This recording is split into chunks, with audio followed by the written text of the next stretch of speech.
This is Real News Media TV, coverage you can trust. Please like, share, subscribe, and hit the notification bell. Select all for daily news updates. Denham Town Zozo shows signs of cracking after claims of military abuse.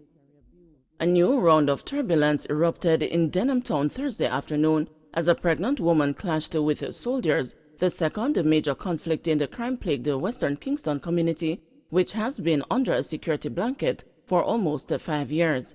The latest allegation is the second abuse claim in consecutive days after soldiers were recorded in amateur video striking a woman and a man amid escalating tensions between civilians and the army. Footage of Thursday's confrontation appeared to show a service member kicking at and using his gun to brace repeated advances by the pregnant woman.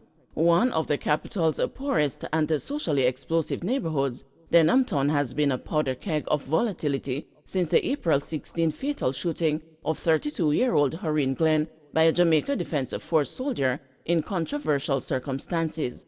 Days of fury protest followed.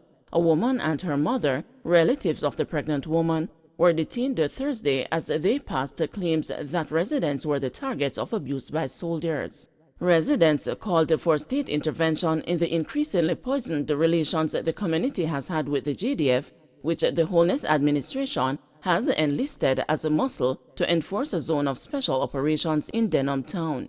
But householders claim that the unfolding turmoil and scour interactions with security forces were painful reminders of the Blitzkrieg-like military sweep of Tivoli Gardens and the nearby communities in May 2010 to root out now convicted gun runner Christopher Dodos Coke and his band of militants. This coming like incursion. 3 nights straight them a attack the people them. All with depan a baby mother, him still a deal with her rough. A resident who requested anonymity said in a news interview.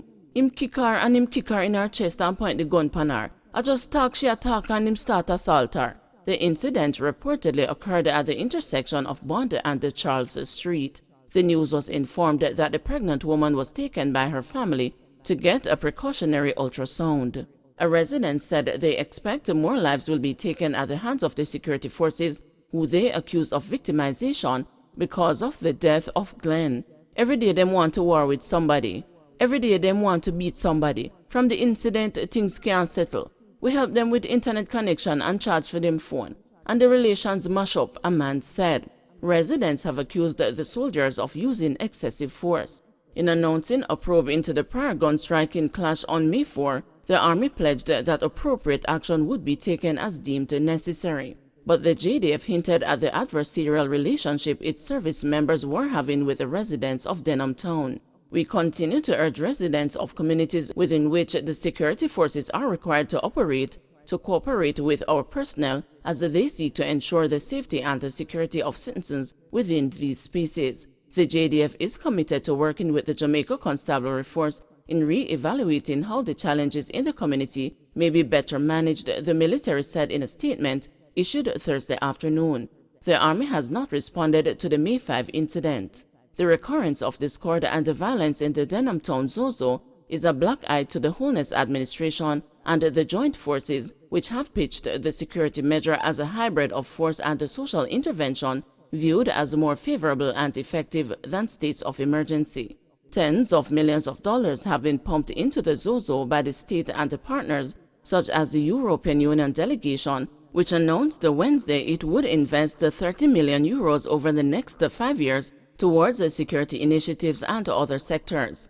While violent crime has dipped in Denham Town, the social reform and the subcultural benefits of that investment have been questioned as marginal. Lawmakers divided on 15-year minimum for gun possession. There will be no consensus among legislators on the 15-year mandatory minimum jail time for possession of a prohibited weapon under the Firearms Prohibition, Restriction and Regulation Act 2022, as 3 opposition lawmakers firmly declared objection to the government's policy position aimed at tackling out-of-control gun crimes. Opposition Senator Donna Scott Motsley argued Thursday that there was no evidence to show that mandatory term presents a deterrent. The new legislation being debated proposes life sentences for illegal weapon possession. a request by Scott Motley for data on the deterrent influence of mandatory sentences has not been provided to the committee.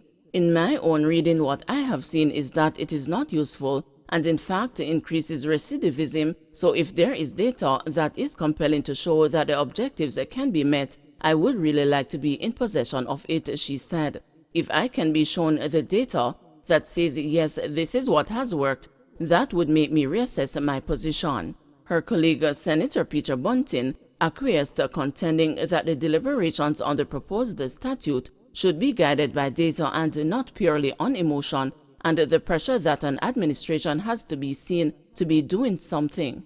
At least one government legislator, Hanover Western Member of Parliament Tamika Davis, also expressed a reservation about the mandatory terms during a lively debate on Thursday of the Joint Select Committee reviewing the Firearms Prohibition Restriction and Regulation Act 2022. However, Dr. Horace Chang, committee chairman and Minister of National Security, was unmoved on his view that enough data were available to show that the gun was the weapon of choice in hundreds of murders each year.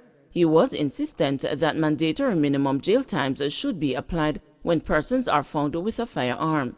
The St. Catharines Southern MP Fitz Jackson said the data on the use of firearms to commit high levels of crime were not in dispute. However, he said that the government should provide statistics to show that the use of mandatory minimum terms contributed to a reduction in appalling serious crimes.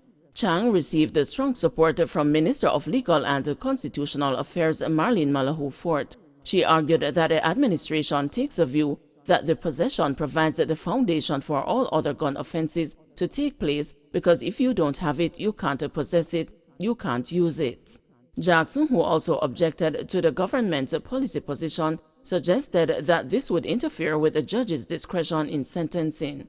I have seen before my eyes in the courts where the judge, in light of all that came before her, notwithstanding the guilty verdict, had no option but to impose the minimum sentence. And when I raised the concern, she said to me, "But Mr. Jackson, you put us in this position. You and your colleagues imposed the minimum sentence." Davis, an attorney at law, said that in some cases where persons come before the gun court, the accused are not always bad persons or gunmen. Licensed firearm holders should not be public knowledge, say Parliament committee members. Members of a joint select committee reviewing the Firearms Act 2022 yesterday shot down a recommendation for the Firearm Licensing Authority to make accessible to the public the names of licensed firearm holders in their communities.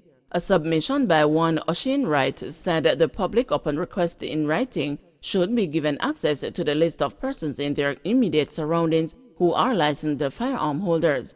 Responding to the request, the Minister of Legal and Constitutional Affairs, Marlene Malahou Fort, cautioned that persons may be targeted for their firearms if the information is revealed to the public.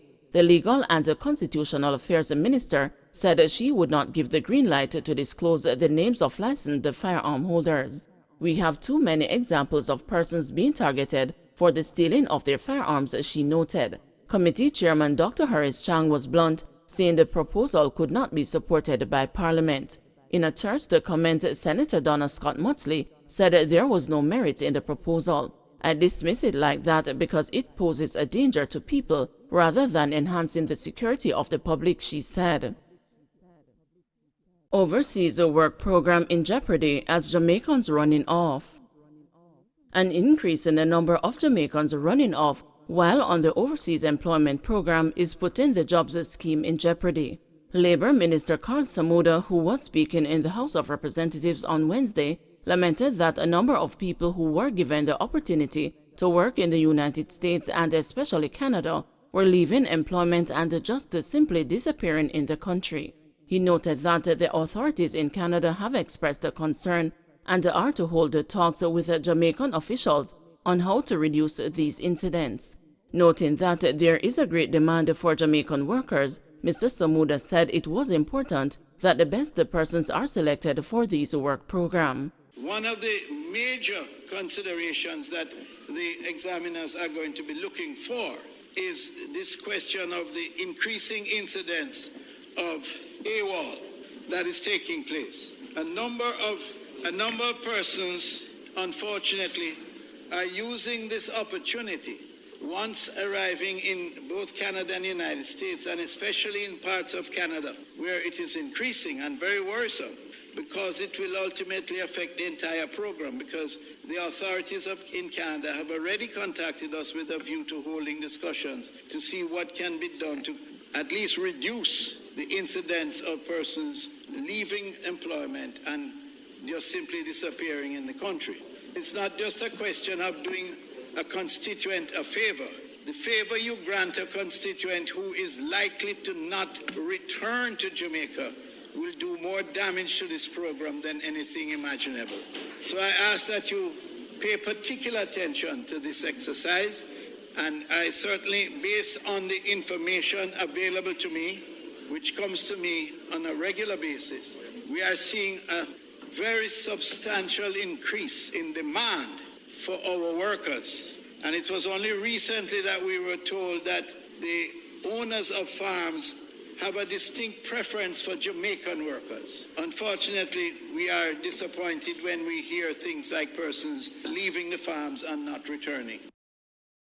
Don't forget to like, share, subscribe, and hit the notification bell. Select all for daily news updates.